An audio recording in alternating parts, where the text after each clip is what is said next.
Dans ta procédure d'immigration au Canada, tu te poses la question, est-ce que je peux faire immigrer avec moi définitivement mon neveu, ma nièce, ma tante ou même mon conjoint avec qui je vis depuis un bon nombre de temps, même si je ne suis pas encore divorcé? Alors dans cette vidéo, je réponds donc à la question au sens de l'immigration, qu'appelle-t-on membre de la famille? Alors en partant, il faut faire une différence très claire entre membre de la famille au sens de l'immigration et membre de la famille, je dirais, sur le plan légal, sur le plan de la filiation, un peu comme ça se fait aussi en Afrique. Et donc dans ce second cas-là, l'oncle, la tante, le cousin, la nièce, le neveu, tout ça, ça fait partie de la famille. Mais au sens de l'immigration, il y a des nuances que je t'apporte. Alors je commence par te dire que rigoureusement, au sens de l'immigration, la famille s'entend soit le conjoint ou la conjointe, soit alors ce qu'on appelle enfant en charge. Dans conjoint ou conjointe, il y a plusieurs cas de figure. Conjoint ou conjointe, ça peut être quelqu'un avec qui tu t'es marié légalement, vous avez un état civil, vous avez fait un mariage où les deux étaient présents parce que ici, les mariages par procuration, les mariages à distance ne sont pas acceptés au sens de l'immigration. Donc ça peut être quelqu'un avec qui vous avez établi un acte de mariage au niveau de la mairie, en tout cas au niveau de l'autorité publique. Mais ça peut aussi être une personne avec qui tu vis depuis plus que 12 mois. Donc, une personne avec qui tu partages dans la vie conjugale, vous partagez des factures ensemble, vous partagez votre vécu, vos émotions, vos réussites, votre quotidien. Là, ça s'appelle des conjoints de fait. Au sens de l'immigration, c'est reconnu et ça a le même poids que celui qui a légalement épousé son conjoint ou sa conjointe.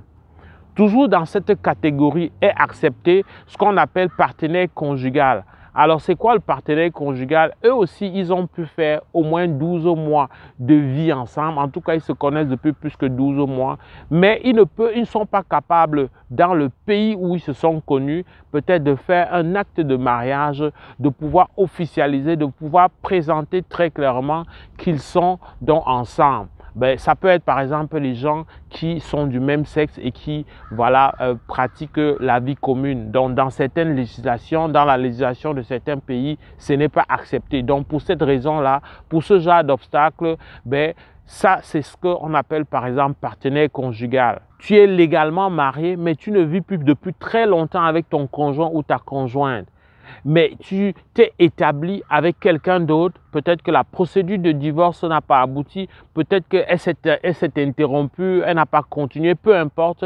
Mais si tu peux établir que tu as fait plus que 12 mois avec quelqu'un d'autre et que vous avez vécu normalement et que ça n'enfreignait à aucune loi, ça aussi, ça entre dans la catégorie de conjoint de fait. Donc, loin de toi, et je pense que je résous définitivement cette question, l'idée que même si je ne suis pas encore divorcé, je ne peux pas faire voyager avec moi un conjoint ou une conjointe avec qui je vis, je partage la vie, je partage mon quotidien depuis plus que 12 mois. Non, tu peux très bien, même si le divorce n'a pas encore été prononcé, à condition que légalement, vous avez établi la séparation. Évoluons vers ce qu'on appelle enfant à charge. Tu vois qu'on n'a pas parlé d'enfant tout court. Enfant à charge, c'est une définition large.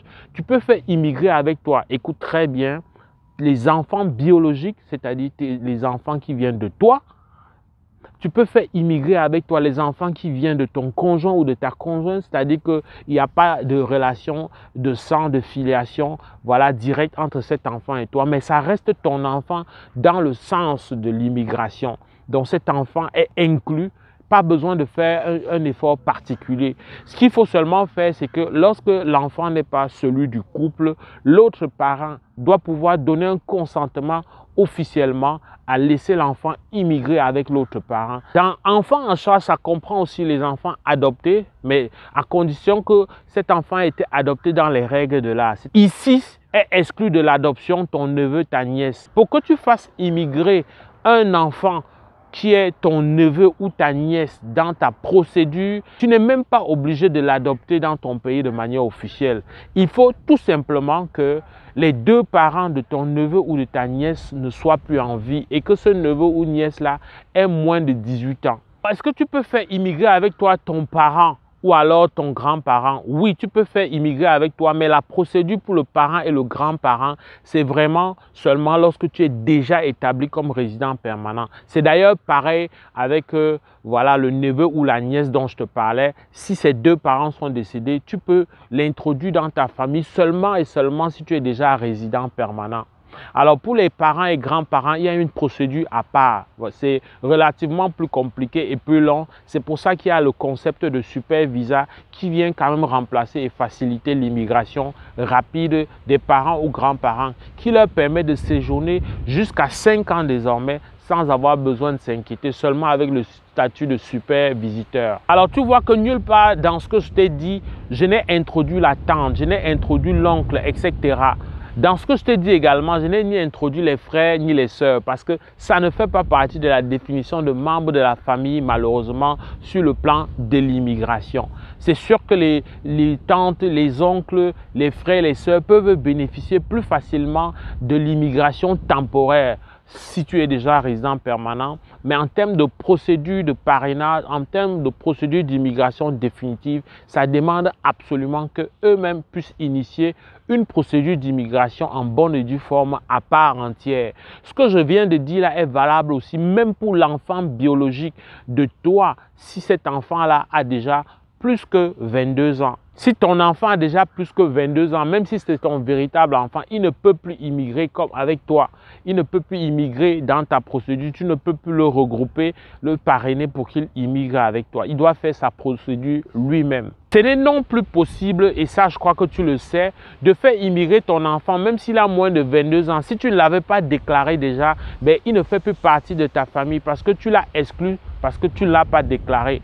Et quelquefois, si tu le déclares et que l'agent d'immigration te demande quand même de faire sa visite médicale et que l'enfant ne fasse pas la visite médicale, alors là, c'est un problème. Ça le disqualifie et ça vient l'empêcher, à moins que tu aies des solides raisons qui a accompagné le fait pour cet enfant de n'avoir pas fait la visite médicale. J'espère que cette vidéo t'a aidé, a résolu pas mal de petites questions et de nuances qui te gênaient. C'est avec beaucoup de plaisir que je vais te retrouver dans le cadre d'une prochaine vidéo. Porte-toi bien. Boulot.